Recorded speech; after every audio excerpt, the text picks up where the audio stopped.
And for today's video, ito na pag-usapan natin dahil congratulate natin ang Bernardo or Casa Bernardo kung saan pinailaw na po nila yung kanila pong pinagawa para po sa first Christmas po nila sa Casa Bernardo. At dito po, talagang nakita natin na special po yung taong ito.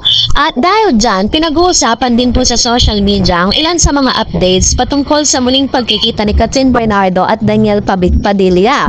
So, ngayon po, usap-usapan. Sinasabi po ng ilan na magkakaroon daw ng part 2 ang love story ng dating magjowa na sina Kathryn Bernardo at Daniel Padilla. Pero sa mga nakalap nating mga impormasyon, mukhang hindi po sila nagtagumpay.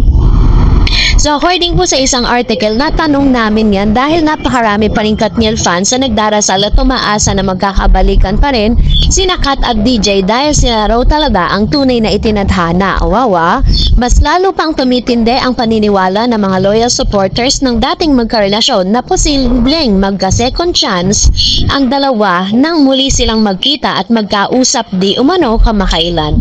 Ang chika talagang pinuntahan daw di umano ni Daniel Padilla sa dressing room ang ex-girlfriend na si Kathryn sa naganap na ABS-CBN Christmas Special para magpakita at makaharap ng personal. So, ito yung ilan sa mga inilabas o napag-usapan ng chikang ito sa latest episode ng Showbiz Update sa YouTube channel ni Mr. Ogie Diaz kung saan ibinalita di umano ang pagkikita uli ng ex-celebrity couple makalipas ang mahabang panahon. Sabi pa ni Mama Ogs, yun ang mga chika sa akin, nagkita ng dalawa, si Kathryn at si Daniel. Nagkita sila sa backstage dressing room, bigla raw may dalang flowers. Itong si DJ kumatok sa dressing room at pinapasok. Naglabasa ng glam team ni Kathryn at hinayalang dalawa na makapag-usap, kwento pa ng talent manager at content creator. Ipinagdiinan ni Ogie na nakarating lang daw sa kanya ang balita at hindi niya personal na nasaksihan, kaya maaaring kumpirmahin o i-deny ni na DJ at Kat o sino mang naroon sa venue. Sabi nila, malay naman natin na wala namang kami doon, so hindi natin alam kung anong pinag-usapan ng dalawa, sabi ni Mami Ogs. Habang sinusulat na or habang ko'y pinapahayag ang patungkol nito po sa balitang ito ay wala pa rin naman naturang mga statement patungkol po sa bagay na ito. Pero siyempre po, para po patutuhanan or para po bigyan kayo ng updates with regards to this, naganap po tayo at nangalap tayo ng ilang impormasyon.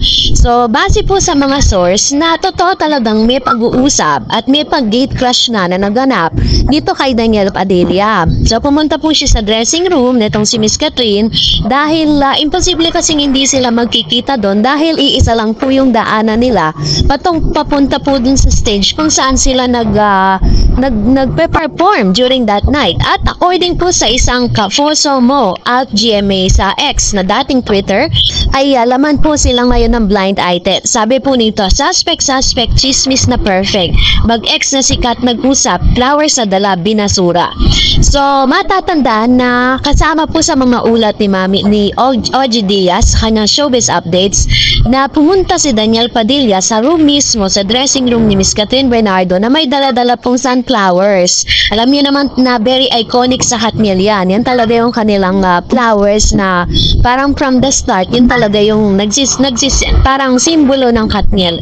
So dahil po dito, ay may mga chismis po na parang napahiya itong si Daniel Padilla dahil nakita nga ito pong sunflower na dala ni Daniel Padilla sa loob mismo ng isang basurahan. So which means, kahit po nagkita sila doon pero hindi binigyan ng chance ni Miss Kathryn Bernardo na pumasok muli or magkaayos sila. Kaya totoo nga talagang chismis na kaya napaaga ang pag-uwi ni Daniel Padilla dahil hindi nga nakuha yung gusto niya, hindi naging maganda yung naging outcome. Maaring totoo nga ang chismis at totoo nga mga usap-usapan na pumunta si Daniel doon para po sa closure nilang dalawa. So parang hindi na rin po binigyan ng chance ni Miss Kathryn Bernardo itong si Daniel Padilla na makapasok muli sa buhay niya kahit ano pong pilit nitong si Daniel na i-win back itong si Kathryn, pero parang wala na talagang chance dahil ibinasura na ng tuluyan ni Kathryn si Daniel. Kaya naman sa mga Katden fans ay ano lang tayo, stay put lang tayo, chill lang tayo sa mga balitang ito dahil mukhang nangunguna at plus points ito kay Tisoy. And for that,